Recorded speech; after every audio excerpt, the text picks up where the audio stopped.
Welcome back to another interesting tutorial about Microsoft Word tips and tricks. And in this video, I will show you how to prepare your image in MX Word for excellent and quality printing in MX Word without any strain. Let me show you how. So this particular image right here as an example, first thing first, make sure you select your image. Then having select your image, go ahead and click on picture format right here. So when you click on picture format, go ahead and make sure you navigate to compressed picture.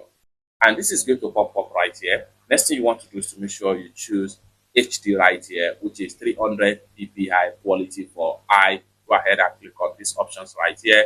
Print 220 ppi excellent quality on most printers and screens. So go ahead and hit on OK, and then you are done. By the time you export your project for printing, whatever type of printing you are using, the image is going to come out exactly you have it in MS Word without losing the quality of the image when you print it.